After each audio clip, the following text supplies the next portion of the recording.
सेतिकी जदि डिसीजनटा गवर्नमेंट सठिक समय नहीं जाता ताहले आज अवस्था आगे भोग पड़ था। आज ओडिशा पुणी बदनाम होती। रथयात्रार इतिहास रे केबे हेले शरदाबाली ठारे एते बड़ दुर्घटना एते दुखदायक और निंदनीय घटना केबे घटिनी। आज्ञा जो मैंने दलाचकटार शिकार हेले जो मैंने मृताहत हेले तांको जगार आपण आमे आपणकर आमर कहार भी परिवार हो पारि था। किंतु तथापि अरविंद पाढ़ीबाबू उपरे गोटे क्वेश्चन मार्क भी आसिलानी।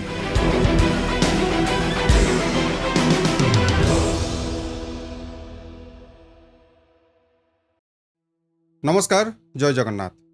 29 तारीख माने आज भोर समय रे जो अभावनीय घटना घटी ता विषय आपण माने निहाती भाव अवगत थे।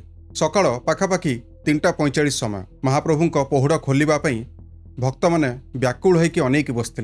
किए अबा जानी ठीक किछि मिनिट पर से माने दुखर सागर में भासीजे बोली।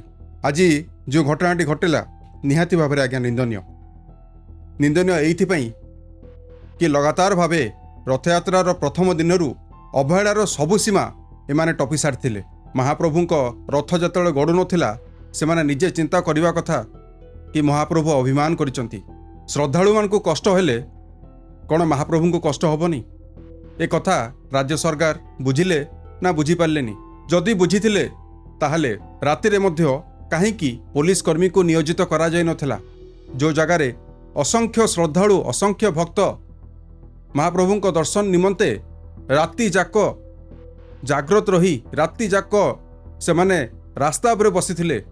एमानक मध्यरे महिला थिले, शिशु थिले। राज्य सरकार कर अधिकारी माने कौन गतकाली निदरे शोइथिले कि ना को निशारे शोइथिले? निहाती भाबरे गोटे निंदनीय घटना। आज्ञा महाप्रभुंकर 4 काठ बोझेई ट्रक जेतेबेले गोटे भिड़ भीतर को पशुची पूर्वरु आज्ञा आमे भी पुरी जाइचु, अनेक थर जाइचु। आमे देखि थाउ कि सेतेबेले पाइलटिंग सिस्टम करा जाए। गोटे पायलट वैन साइरन बजाई कि लोकों को वार्निंग दिए कि महाप्रभुंक 4 बोझेई ट्रक आसुची, आपण माने साइड हो जान। पायलट वैन साइड कला परे पुलिस बाहिनी लोकों को सठिक भावे थैथान कला परे ही ट्रक गुड़ा को एंट्री करिया को दिया जाए। किंतु काली यह है नथिला। एटा हला प्रथम कारण स्टाम्पेड रो। द्वितीय जिनस हला पुरी कलेक्टर एवं पुरी एसपी करुथिले कौन? जदि आपण मानकु निद्रा लागुथुला, आपण माने घर को जीवा पई हरबर होउथिले बा आपणको अन्य कोनोसी काम थिला, आपण माने काहाकू दायित्व देकी जाइथिले? लोक माने बारंबार भावे आज विभिन्न गणमाध्यम रे अभियोग करचंदी कि जेतेबेले स्टाम्पेडटी हेई गला सेतेबेले एम्बुलेंस को सेठाकू पहुंचिया को 45 मिनिट लागिला। पुलिस सेठाकू 15-20 मिनिट परे आसिला। सेतेबेले को 3 जण अथवा 5 जण को मृत्यु होई सारिथिला। 50 रु ऊर्ध्व आहत होईकी छटपट होउथिले। केते लोकंको मुंड दଳି दिया जायछि, केते लोकंको हाथ दଳି दिया जायछि, केते लोकंकर इंटरनल इंजुरी होईछि। आईन मंत्री कहउचंती एटा होउछि महाप्रभुଙ୍କ इच्छा। रथयात्रा 1-2 दिन भी आगेनी, आहरी अनेक दिन अच्छी। से भी आईन मंत्री स्टेटमेंट दौरान कौन ना सुरुखुरे सब सरीगला। एते गर्व एते अहंकार आज्ञा कौन पाई? आमे आज्ञा जानिक आज टिके डेरी रे वीडियो बनैलु। आमे देखिया को चाहतुलु कि जो भोर 3:45 समय जो दला चकटा घटना हैला तापर जतिके लोक मृताहत हेले तांको नै कि राज्य सरकार कौन कार्यानुष्ठान नौचंती। दिनक भितर कार्यानुष्ठान निया गला। 2 जण को निलंबित करा जायछि, जड़े डीसीपी आउ जड़े कमांडेंट। सेहीपरि खुर्दा कलेक्टर चंचल राणा को पुरी कलेक्टर भावे तुरंत नियोजित कराइया ऑर्डर बाहरी।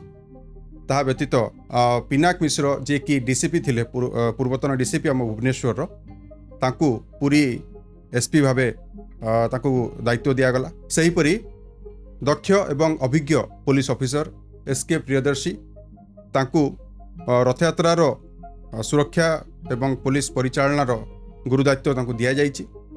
भल कथा, सबु अभिज्ञ ऑफिसर समस्ते निहाती भाव निज काम को केमती करा जाए से जानिचंती। आमे देखुथुलु से वीडियो गुडी की जो पोस्ट हेतिला माने जो बदली ये से कथा से बदली खबर को लेकिन अनेक लोक असंतोष प्रकाश कले कि एते बड़ अवहेला जदि जड़े एसपी एवं कलेक्टर अधीन होउची तेबे कौन बदली अथवा ट्रांसफर ही सबुठारु बड़ पनिशमेंट? सस्पेंशन एमान को कहीं करागलानी? एटा गोटे बहुत बड़ प्रश्नवाची आज्ञा। आपण मानक कुपरिचालना जोगु 5-7 ଜଣ ନିରୀହ ଭକ୍ତଙ୍କ ଜୀବନ ଗଲା। ଆଜି ଆମେ ଗଣମାଧ୍ୟମରେ ଗୋଟେ ଛୋଟ ପିଲାର କୁନି ପିଲାର ବାଇଟ୍ ଆମେ ଦେଖୁଥିଲୁ। ସେ ନିଜେ କହୁଛି, ଆଜ୍ଞା ମୋ ଆଖି ଆଗରେ 500 ଲୋକ ମୋ ମା ଉପରେ ମାଡ଼ିଗଲେ, ମୋ ମାର ଦେହକୁ ଦଳି ଦେଲେ। ଆପଣ ସେ ବାଇଟ୍ ଦେଖିବେ ଆଜ୍ଞା, କାନ୍ଦି ପକେଇବେ। ଗୋଟେ ନିରୀହ ଶିଶୁ ଆଗରେ ତା ମାର ଜୀବନ ଚାଲି ଯାଉଛି। ମାନେ ଏ ଯେଉଁ ଘଟଣା ଘଟିଲା ତାର ପ୍ରକୃତ କାରଣ ଏ 2ଟି ଟ୍ରକ୍, ମାନେ ଯେଉଁଥିରେ ମହାପ୍ରଭୁଙ୍କ ଚାର କାଠ ଆସୁଥିଲା, ସେମାନେ ଅତର୍କିତ ଭାବେ ଭିଡ଼ ଭିତରକୁ ପଶି ଆସିଲେ। ଟ୍ରକ୍ ଦ୍ୱାରା କାହାକୁ କିଛି ହାନି ହେଇନି, କିନ୍ତୁ ଲୋକମାନେ ଯେତେବେଳେ ପଛକୁ ଘୁଞ୍ଚିବାକୁ ଚାହିଁଲେ ସେତିକି ସ୍ପେସ୍ ନଥିଲା, ସେତିକି ଜାଗା ନଥିଲା। ଆମେ ପୂର୍ବରୁ ଫ୍ୟାମିଲି ସହିତ ବି ଆମେ ପୁରୀ ଯାଇଛୁ ରଥଯାତ୍ରା କଭରେଜ୍ କରିବାକୁ ମଧ୍ୟ। ଆମେ ଯେତେବେଳେ ମେନଷ୍ଟ୍ରିମ୍ ମିଡ଼ିଆରେ ଥିଲୁ ସେତେବେଳେ ମଧ୍ୟ ଆମେ ଯାଇଛୁ। ଆମେ ଦେଖିଛୁ ଯେତେବେଳେ ଚାରମାଳ ବୋଝେଇ ଟ୍ରକ୍ ଆସେ, ଭୋରୁ ଭୋରୁ ଆସେ, ପ୍ରଥମେ ତା ଆଗରେ ଗୋଟେ ପାଇଲଟ ଭ୍ୟାନ୍ ଆସିଥାଏ, ପୋଲିସ ବାହିନୀ ଆସିଥାଏ, ଲୋକଙ୍କୁ ଆଗ ରାସ୍ତାରୁ ହଟା ଯାଇଥାଏ, ତାପରେ ଯାଇକି ସେ ଟ୍ରକ୍ ଗୁଡ଼ାକ ଏଣ୍ଟ୍ରି କରାଯାଇଥାଏ। କିନ୍ତୁ ଏଇଟା ହେଇପାରିଲା ନାହିଁ ଗତକାଲି, କାରଣ ପୋଲିସ ହିଁ ନଥିଲେ, କେହି ଜଗିବା ପାଇଁ ନଥିଲେ, ସମସ୍ତଙ୍କୁ ଖୋଲା ଛାଡ଼ି ଦିଆଯାଇଥିଲା, ଯିଏ ଯାହା କରୁଛ କର। ସରକାର ଆଜି ଯେଉଁ ପଦକ୍ଷେପଟା ନେଲେ ଆଜ୍ଞା, 15 ଦିନ ପୂର୍ବରୁ ଏ ଜିନିଷଟା କରିଥିଲେ ଏତେ ଲୋକ ମୃତାହତ ହୋଇଥାନ୍ତେ କି? ଆମର ଗୋଟେ ହିଁ ପ୍ରଶ୍ନ। 15 ଦିନ ପୂର୍ବରୁ ଆପଣମାନେ ଟିକେ ଭାବିକି ଦେଖିଥାନ୍ତେ କି ଅଭିଜ୍ଞ ଅଫିସର ଆମ ପାଖରେ କିଏ ଅଛନ୍ତି ଯିଏ ପୂର୍ବରୁ ରଥଯାତ୍ରାକୁ ପରିଚାଳନା ସଠିକ୍ ଭାବେ କରିଛନ୍ତି?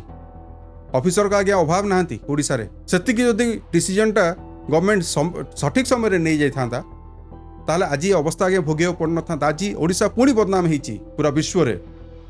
ଯେଉଁମାନେ ବାହାରୁ ବ୍ଲଗର୍ସ ଆସିଥିଲେ, ଯେଉଁ ୟୁଟ୍ୟୁବର୍ସ ଆସିଥିଲେ, ମହାପ୍ରଭୁଙ୍କୁ ଦର୍ଶନ କରିବେ, ଭିଡ଼ ଦେଖେଇବେ, ଭକ୍ତିର ପରିବେଶକୁ ସମସ୍ତଙ୍କ ଆଗରେ ପରିବେଷଣ କରିବେ, ଆଜ୍ଞା ଦେଖିବାକୁ ମିଳିଲା କ'ଣ? ଦଳା ଚକଟା, ଅବ୍ୟବସ୍ଥା, ଲୋକଙ୍କ ଚିତ୍କାର ଏବଂ ଗୋଟେ କମ୍ପ୍ଲିଟ୍ ଫେଲିଅର ଆମ ଓଡ଼ିଶାର ଦେଖିବାକୁ ପାଇଲା ପୁରା ବିଶ୍ୱ। ଆପଣ ନିଜେ ଭାବନ୍ତୁ କେତେ ଥର ଆମ ଓଡ଼ିଶାର ନାଁ ଏଇ ଭିତରେ ଖରାପ ହେଲାଣି। ଆମେ କାହାକୁ ଆଜ୍ଞା ଟାର୍ଗେଟ୍ କରିକି କହୁନୁ, ପରିଚାଳନାରେ ତ୍ରୁଟି ହୁଏ। ଏତେ ବଡ଼ ଇଭେଣ୍ଟ ଆୟୋଜନ କରିବାରେ ତ୍ରୁଟିଟା ନିହାତି ହେବ। ପୂର୍ବ ସରକାରରେ ବି ହେଉଥିଲା, ଅନେକ ବର୍ଷ ଆମେ ଦେଖିଛୁ ଏମିତି ବହୁତ ପ୍ରକାର ଘଟଣା, ଦୁର୍ଘଟଣା ଛୋଟ ବଡ଼ ସବୁ ଚାଲିଥାଏ। ନବୀନ ସରକାରଙ୍କ ସମୟରେ ବି ରଥ ତଳେ ଲୋକଙ୍କ ମୁଣ୍ଡ ଗଡ଼ିଯାଏ, ଦଳା ଚକଟାରେ ପ୍ରାଣ ଯାଏ ଲୋକଙ୍କର। କିନ୍ତୁ ଆଜ୍ଞା ମୂଳରୁ ଶେଷ ପର୍ଯ୍ୟନ୍ତ ଏତେ ପ୍ରକାର ଅସୁବିଧାରେ ଯେଉଁ ଭକ୍ତମାନେ ଯିବା ଆସିବା କରିଛନ୍ତି, ଆମକୁ କିଛି କହିବା ହିଁ ଦରକାର ନାହିଁ। ଆପଣ ସୋସିଆଲ ମିଡ଼ିଆ ଖୋଲନ୍ତୁ, ଆପଣ ରଥଯାତ୍ରା ମାରିଦେବେ, ଆପଣଙ୍କୁ ଲୋକଙ୍କର କୁଢ଼ କୁଢ଼ ଅଭିଯୋଗ ହିଁ ମିଳିବ। ଆମକୁ କିଛି କହିବାର ଆବଶ୍ୟକତା ନାହିଁ। ଦ୍ୱିତୀୟ ଜିନିଷ, ଆଉ ସବୁଠାରୁ ଇମ୍ପୋର୍ଟାଣ୍ଟ ଜିନିଷ, ଏ ଯେଉଁ ବଦଳିରେ କାହାର କ'ଣ ଆଜ୍ଞା ଫରକ ପଡ଼ିବ? ଆମ ଦେଶରେ IAS IPS ପ୍ରଶାସନିକ ଅଧିକାରୀ ବା ଉଚ୍ଚ ପଦସ୍ଥ ଅଧିକାରୀ ମାନେ ସରକାରଙ୍କର, ସେମାନେ ଯେତେ ଆକାରରେ ସୁଖ ସୁବିଧା ସବୁ ଉପଭୋଗ କରନ୍ତି, ତାଙ୍କର ଚାକିରି ସମୟ କାଳ ସେତିକି ହିସାବରେ କ'ଣ ସେମାନେ କାମ କରନ୍ତି କି? ଫର ଏକ୍ଜାମ୍ପଲ, ମୁଁ ଏ ଅରବିନ୍ଦ ପାଢ଼ୀ ବାବୁଙ୍କ କଥା କହୁଛି। ବିଶ୍ୱାସ କରନ୍ତୁ, ତାଙ୍କ ପାଇଁ ମୁଁ ଗୋଟେ ହିଁ କଥା କହିବି, ସେ ବାବୁ ଜଣକ କେବଳ ଜଣେ ଓଡ଼ିଆ ପ୍ରଶାସନିକ ଅଧିକାରୀ ବୋଲି ବର୍ତ୍ତମାନ ସୁଦ୍ଧା ଲୋକ ପାଟି ଖୋଲୁନାହାନ୍ତି। ଆପଣ ଜାଣିଥିବେ ଗତଥର କ'ଣ ହେଇଥିଲା। ବଳଭଦ୍ର ଯେତେବେଳେ ଚାରମାଳରୁ ଗତଥର ଖସି ପଡ଼ିଥିଲେ, ଆପଣ ଭାବନ୍ତୁ ସେତେବେଳେ ଯେଉଁ ଅଧିକାରୀ ଜଣକ ଥିଲେ, ଶ୍ରୀମନ୍ଦିର ମୁଖ୍ୟ ପ୍ରଶାସକ, ଜଣେ ନନ୍ ଓଡ଼ିଆ, ତାଙ୍କୁ କୋଭଳି ଭାବେ ସସ୍ପେଣ୍ଡ କରାଯାଇଥିଲା। ଲୋକ ତାଙ୍କୁ କେମିତି ହିସାବରେ ଗାଳି ଗୁଲଜ କରୁଥିଲେ। କିନ୍ତୁ ଯେହେତୁ ଏଥର ଜଣେ ଓଡ଼ିଆ ଅଫିସର ଅଛନ୍ତି, ଲୋକଙ୍କର ଟିକେ ଫିଲିଙ୍ଗସ୍ ରହିଛି। ଲୋକ ତାଙ୍କ ଭୁଲଟା ବୋଧହୁଏ ଗ୍ରହଣ କରୁନାହାନ୍ତି ସହଜରେ। ଆପଣ ନିଜେ ଭାବିକି ଥରେ ଦେଖନ୍ତୁ କି ଶ୍ରୀମନ୍ଦିର ମୁଖ୍ୟ ପ୍ରଶାସକ ଅରବିନ୍ଦ କୁମାର ପାଢ଼ୀ ନିଜ ଦାୟିତ୍ୱ ଠିକ୍ ଭାବରେ ତୁଲାଇଛନ୍ତି କି? ଗୋଟିଏ ବର୍ଷ ଧରି ଶ୍ରଦ୍ଧାଳୁମାନେ, ଭକ୍ତମାନେ ଯେଉଁମାନେ ସାଧାରଣ ଦିବସ ଗୁଡ଼ିକରେ, ସାଧାରଣ ଦିନ ଗୁଡ଼ିକରେ ଶ୍ରୀମନ୍ଦିର ଦର୍ଶନ କରିବାକୁ ଯେତେବେଳେ ଯାଆନ୍ତି, 100ରୁ 90 ଲୋକ ଆସିକି ବିଭିନ୍ନ ପ୍ରକାର ଅଭିଯୋଗ ସେମାନେ କରିଥାନ୍ତି। ରଥଯାତ୍ରାର ଇତିହାସରେ କେବେ ହେଲେ ଶରଧାବାଲିଠାରେ ଏତେ ବଡ଼ ଦୁର୍ଘଟଣା, ଏତେ ଦୁଃଖଦାୟକ ଏବଂ ନିନ୍ଦନୀୟ ଘଟଣା କେବେ ଘଟିନି ଆଜ୍ଞା। କିନ୍ତୁ କ'ଣ ପାଇଁ ଅରବିନ୍ଦ ପାଢ଼ୀ ବାବୁଙ୍କୁ ଦାୟୀ କରାଗଲା ନାହିଁ? ତାଙ୍କୁ କାହିଁକି ଏତେ ବଡ଼ ଉତ୍ତରଦାୟିତ୍ୱ ଦିଆଯିବା ସତ୍ତ୍ୱେ ତାଙ୍କୁ କୌଣସି ଜିନିଷରେ ପ୍ରଶ୍ନ ପଚରାଗଲା ନାହିଁ? ପିକୁ ପଟ୍ଟନାୟକ ବାବୁ ଯେଉଁ ଅଭିଯୋଗଟି କରୁଥିଲେ ସେଇଟା କ'ଣ ସତ କି? ସେଇଥିପାଇଁ ବୋଧହୁଏ କାର୍ଯ୍ୟାନୁଷ୍ଠାନ ହେଇନି? ଆପଣ ନିଜେ କୁହନ୍ତୁ, କାର୍ଯ୍ୟାନୁଷ୍ଠାନ ହେବା କଥା ନା ନୁହଁ? କାହା କଥା ବି ଚିନ୍ତା ନ କରନ୍ତୁ। ରଥଯାତ୍ରା ସମସ୍ତେ ଆଜ୍ଞା ଆମେ ଦେଖିଯାଉ, ଯେଉଁମାନେ ଦଳାଚକଟାର ଶିକାର ହେଲେ, ଯେଉଁମାନେ ମୃତାହତ ହେଲେ, ତାଙ୍କ ଜାଗାରେ ଆପଣ, ଆମେ, ଆପଣଙ୍କର, ଆମର କାହାର ବି ପରିବାର ହୋଇପାରିଥାନ୍ତା। କେହି ବି ହେଇପାରିଥାନ୍ତେ।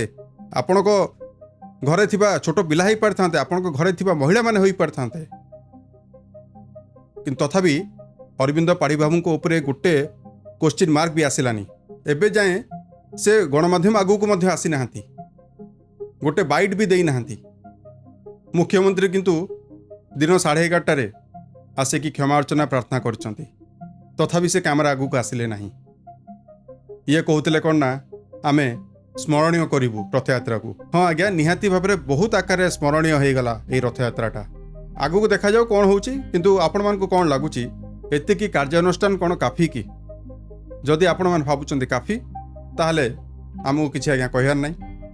କିନ୍ତୁ ସବୁଠାରୁ ବଡ଼ ପ୍ରଶ୍ନ ଉଠୁଛି, 3ଟି ମୁଣ୍ଡ, 25 ଲକ୍ଷ ଟଙ୍କା କମ୍ପେନସେସନ୍ ଓ 2ଟି ନିଲମ୍ବନ, ଏଇଟା କ'ଣ ଜଷ୍ଟିସ୍ କି? ନମସ୍କାର।